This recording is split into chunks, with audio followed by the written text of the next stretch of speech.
John's got some kind of illustration on the screen he doesn't want anybody to miss.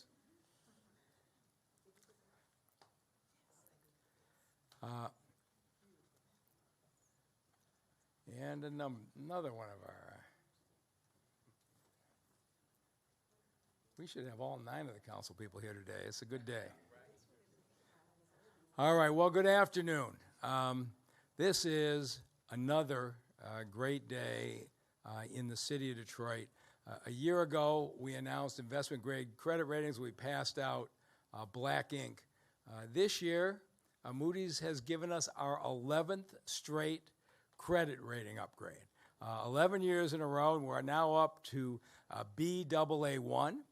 I understand we're now 2 levels above the city of Chicago, which 10 years ago was an inconceivable idea. And in many ways, this one is the one that means the most to me, because Moody's gave us this based on the performance of the city of Detroit, knowing full well I'm not going to be here next year.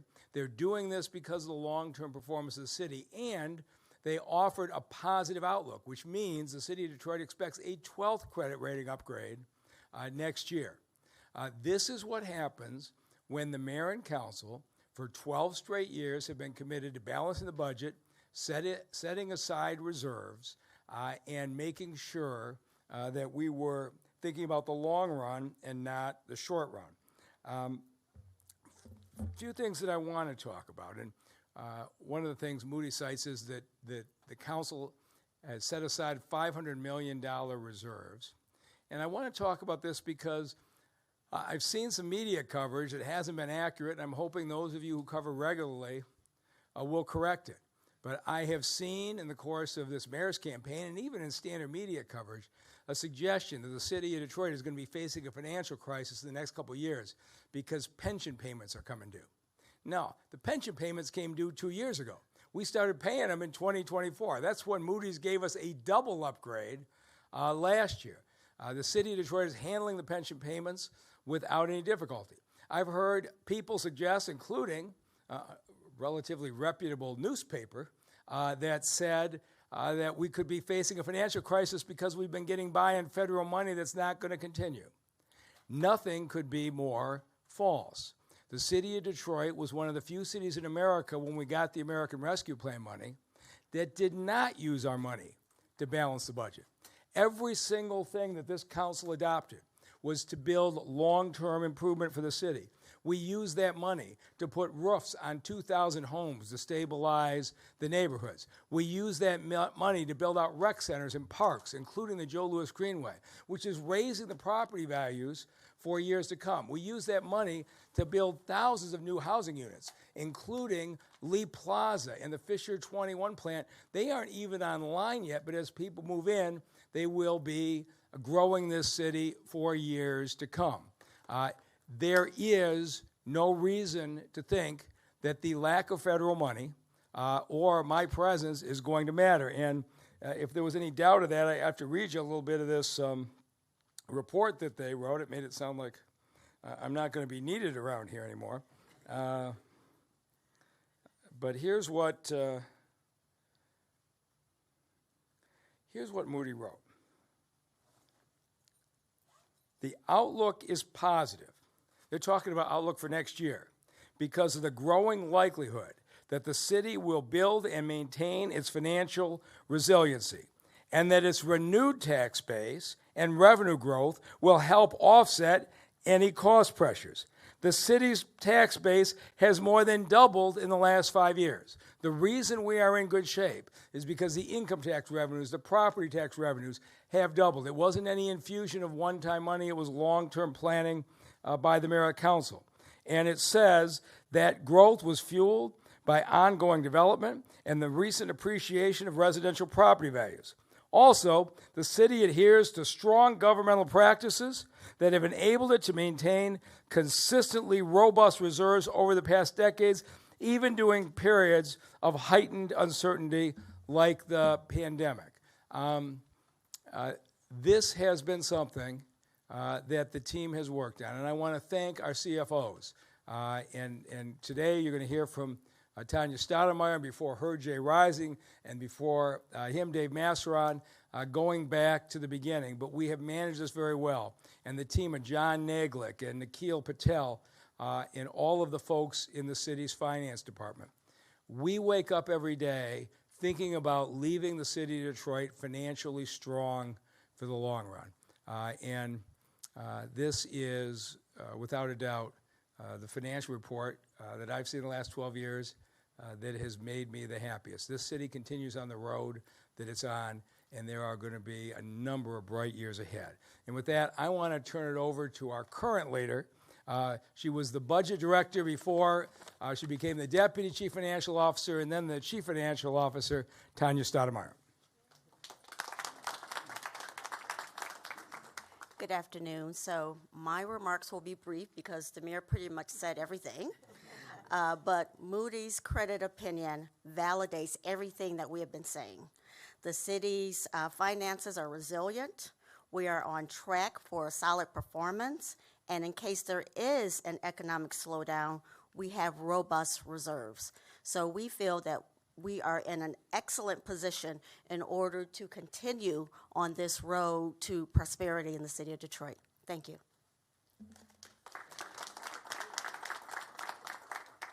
And when I talk about a partnership with council, I've always meant it, and I haven't varied on this. Coming out of bankruptcy, there was enormous pressure on city council to put money into a whole range of programs that had been underinvested in years. But we knew in 2024 we were facing a huge potential problem with the pension payments. And year after year, city council took $50 million, $70 million that it could have spent that year and set it aside in the retiree protection fund. And I can't tell you, I'm not the one who's at the council meetings where public comment, person after person beats them up about spend more on this, spend more on that, and they had to say, no, we're going to be watching 8 and 10 years down the road to protect the city's future. But I got to give them credit. Every single year, they took the criticism. They was unanimous, I think, every year in what they did. In fact, a couple of times, I had some council people telling me maybe we should put more money in reserves. It has been a real pleasure to have partners, and I'm going to ask them, the three of them, I see we have three here today so far with Councilmember Durhall, Councilmember Waters, and let's start with the Council President, Mary Sheffield. All right, good morning, everyone, and it is such an amazing day here in the city, and today is yet another testament to the progress that Detroit continues to make. Today is also a reflection of the disciplined leadership that we have here in the city, sound governance, and a collaborative commitment to Detroit's future. As the council president, I am extremely proud of the role that this council has played. Council member at large, Member Waters, our budget chair, Member Durhall, and all of the entire Detroit City Council. As the mayor mentioned, we get the calls, we hear the public comment, and there are so many priorities that our residents have, but there's a finite amount of money. And so we've always had to make the tough decisions, passing responsible budgets, and working collaboratively to ensure the long-term stability of our city and our residents. As the stewards of the city's budget, council has remained focused on fiscal responsibility while addressing the various needs of our residents, whether it's affordable housing, investing in our neighborhoods, public safety, small business support, and much more. I would like to thank Mayor Duggan again and the dedicated CFOs over the years for their support, the entire financial team, as well as our legislative policy division as well for their diligence to ensure that we restore confidence to our city's finances. I think that this news comes at such a great time in light of unpredictable political climate, the eventual expiration of ARPA funding that has funded so many programs in our city, and broader concerns about declining federal resources for cities like ours. This upgrade gives Detroit more flexibility and more confidence to continuing to deliver for the residents in our city. And so what does this mean for Detroit residents? It means that the city is in a stronger position to invest in our neighborhood infrastructure, housing, public safety, and improve city services. It means better access to capital, at a lower cost, and the ability to continue to build a city that is safer, stronger, and more equitable for all of us. So I believe that this is a continued win for our city, and it has been an honor to serve with this amazing council to lay the foundation for a brighter future for our city. With that being said, I will bring up now our council member at large, Member Waters. Wow. Well, thank you so much, Madam President, and thank you, Mayor Duggan, and to his entire team for always explaining things. Ms. Stedemeyer will tell you I'm always calling her, you know, so that she can explain, since she's the money person more or less, to explain things to me, because I want to make sure that I get it right. And as Mayor Duggan pointed out, you know, we've used those ARPA dollars to improve the quality of life for many of our residents. And that's where those dollars went. And I'm very grateful that we had those dollars available to us from the Biden-Harris administration. We must always highlight Detroit good news. This credit rating increase is due to the teamwork of Mayor Duggan's leadership and Detroit City Council, supporting good fiscal management of Detroit. And that's what the bottom line is. It is just that simple. We've done it. We've done the job with the leadership and the support of Mayor Duggan. This city council has remained on point of making sure that we're fiscally responsible. And I'm happy to be a part of that team. Thank you so much. With that, I'll bring up our budget chair, and that's Member Fred Durhal. Well, good afternoon to everyone. Today is a momentous day. I am always reminded by a phrase my grandmother used to say, there is no romance without finance.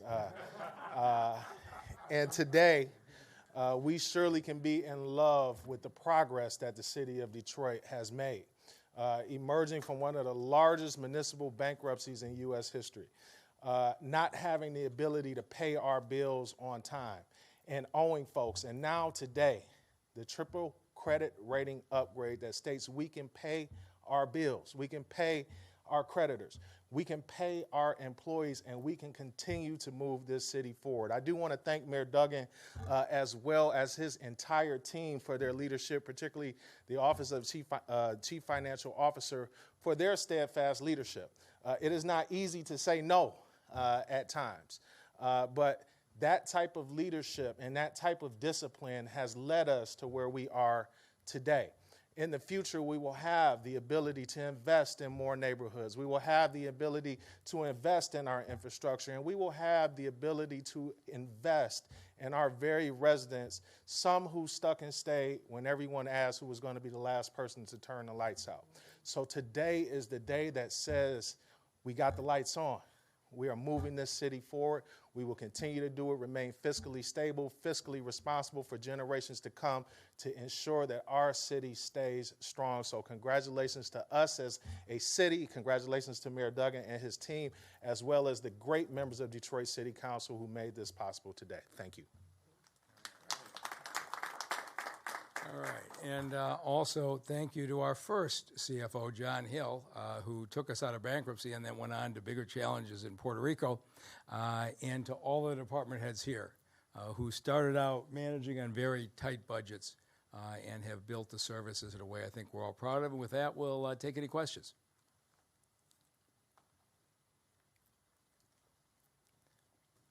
Yeah, hi, Louis Aguilar, Detroit News. Congratulations, everyone. Well, I mean, one of the things this means it's easier to borrow money. Are you any discussion of bonds? So you're going to have to talk to the next mayor about that one. There won't be any bonds sold in the next 6 months. I think we felt like we had the right capacity. The last bond issue we did, I think, was the 2018, if I remember the year correctly, maybe 2020 proposal end campaign, which we're finishing up. The last of the land bank houses that need to be demolished in the next few months. So that'll be a question for future administrations. I don't know if the candidates want to talk or they want to wait till they become mayor. Go ahead. You know, in an unrelated issue, but it is big news that the city's going to get a WNBA team. I wonder if you had your administration had any to deal with that in terms of discussions or talks? So I did endorse the application by Tom Goris, Arn Tellem, and a whole host of Detroiters who put in the bid. We're very excited about it. They play a 44-game schedule, 22 more home dates in downtown Detroit, and with the explosive popularity of the WNBA, it's going to be great. We will have now 5 professional sports teams downtown. Currently, we're the only city in the country with 4 teams downtown, and this gives us another one. And then we will have further announcement in the days and weeks to come over where the facility will be and how it will enhance opportunities for Detroiters. Thank you. I don't know whether council wants to comment on WNBA. I would just say, as the husband of a former D1 basketball player and the father of a 9-year-old daughter, they are ecstatic. But I think it is, again, a testament of how we're moving forward, how we're attracting new things to come here to the city of Detroit, and I'm excited to see the next season. Thank you. Good afternoon.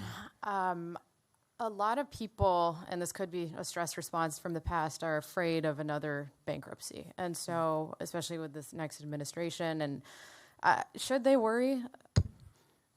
You know, I have a hard time not getting angry at the implicit bias in that question.